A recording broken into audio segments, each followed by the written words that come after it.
क्रिस्त में मेरे प्यारे भाइयों और बहनों, पास्का का 5वां इतवार है।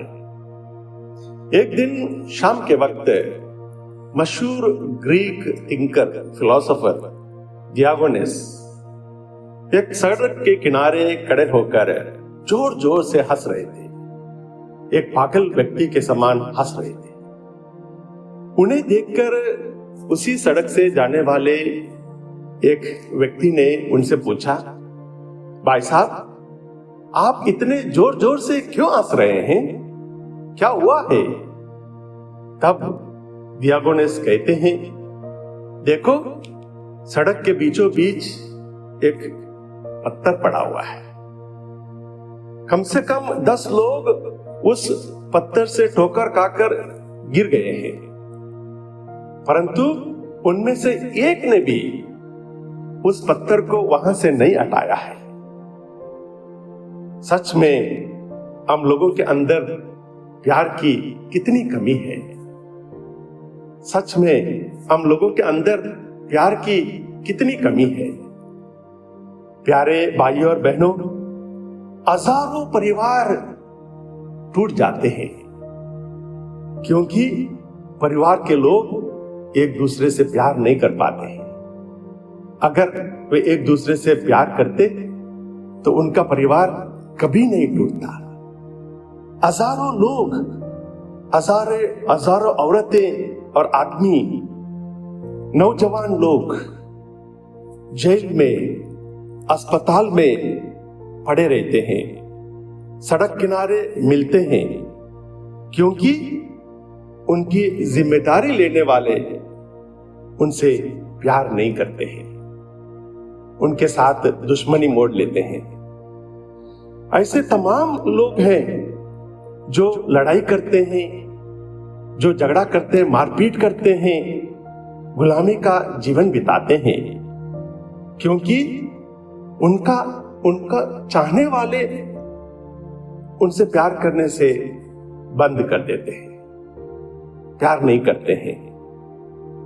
बहुत सारे लोग हैं, हजारों लोग हैं जो यीशु को आज भी नहीं जानते हैं, कारण हम लोगों ने प्रभु यीशु का प्यार को अपने दैनिक जीवन में लागू नहीं किया है। हमारे दिल प्यार के लिए बनाए गए हैं।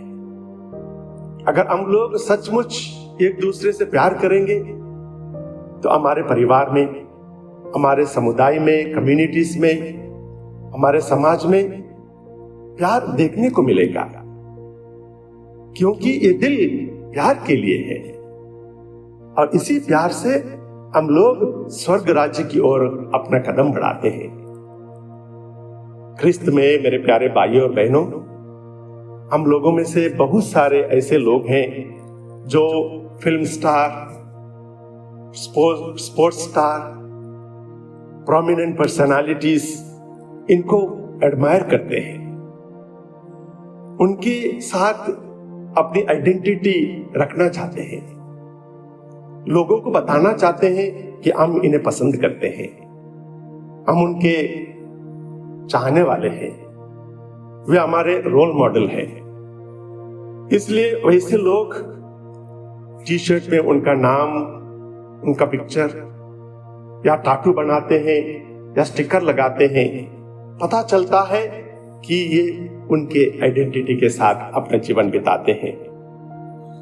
यीशु के समय में ऐसी आइडेंटिटी के लिए इन सारी चीजें शायद नहीं थी। टी शर्ट के ऊपर लिखना या टाटू बनाना या स्टिकर लगाना ऐसा नहीं था।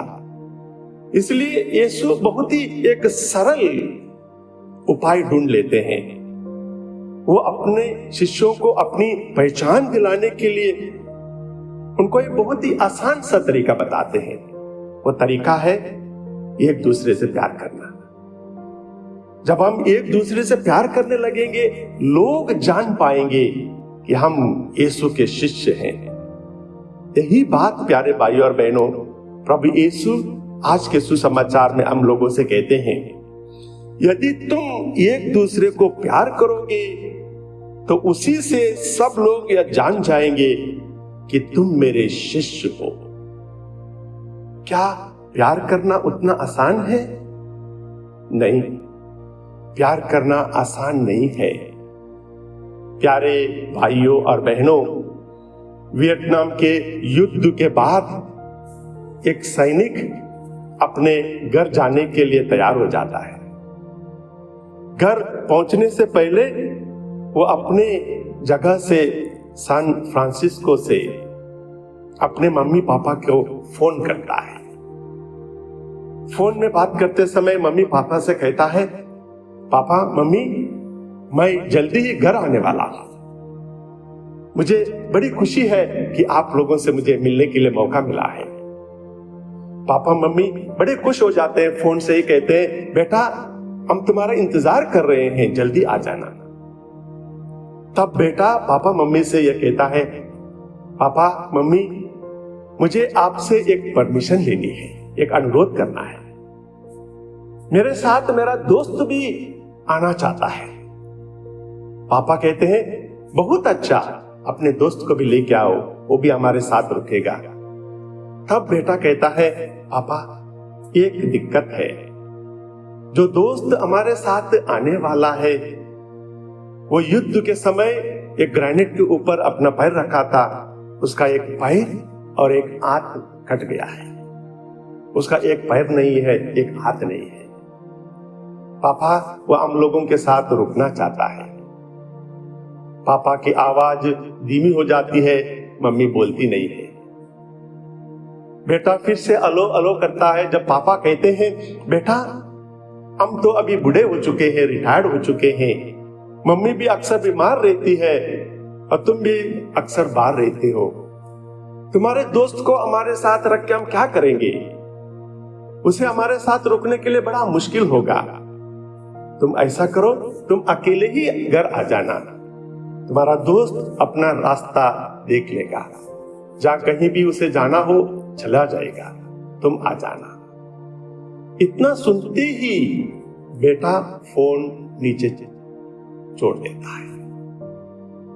4 दिन के बाद सैन फ्रांसिस्को से पुलिस स्टेशन से मम्मी पापा को एक फोन आता है। फोन में पुलिस वाले कहते हैं, आपका बेटे ने 4th फ्लोर से नीचे कूदकर सुसाइड किया है, वो मर चुका है, आप आ जाइएगा। यह सुनते ही पापा मम्मी बड़े दुखी हो जाते हैं, रो पड़ते हैं। तुरंत कुछ सामान पैक करके एरोप्लेन से सैन फ्रांसिस्को पहुंच जाते हैं। जब पापा मम्मी को मोर्चरी ले जाया करते हैं, मोर्चरी में पता करते हैं कि कौन सा बॉडी उनका बेटे का है, वे तुरंत उसे पहचान लेते हैं। उसके बाद जब पूरा शरीर वो देखने लगते हैं, उन्हें पता चलता है कि उस शरीर में एक हाथ और एक पैर गायब है, नहीं है। तब पापा मम्मी को पता चलता है कि वो आदमी जिसका हाथ कटे हुए थे, जिसका पैर कटा हुआ था, उनका ही बेटा था। प्यारे भाई और बहनों, हम लोग प्यार करने और प्यार पाने के लिए कितने सारे कंडीशंस रखते हैं, जरा सोच लीजिए। हम लोग प्यार करने और प्यार पाने के लिए कितने सारे कंडीशंस रखते हैं। संत मदर तेरेसा कहती है, दुनिया का सबसे बड़ी बीमारी टीबी नहीं है, लेप्रेसी नहीं है, एड्स नहीं है, बल्कि जो व्यक्ति अनवांटेड फील करता है ना, वो है। जो व्यक्ति अनकेयर्ड हो जाता है ना, वो है। और जो व्यक्ति अनलव्ड है ना, वो है।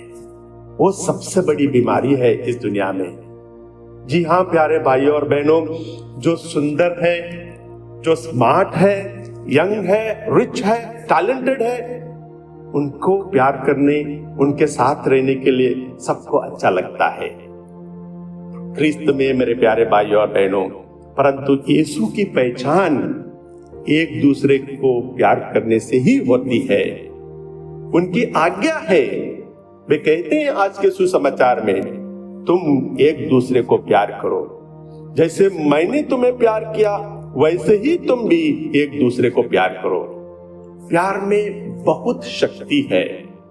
सच्चा प्यार कोई भी चमत्कार कर सकता है। जो सच्चा प्यार करता है, उसी प्यार से अगर कोई व्यक्ति बीमार पड़ा हो, बिस्तर में पड़ा हो, उसके लिए वो प्यार एक हौसला है।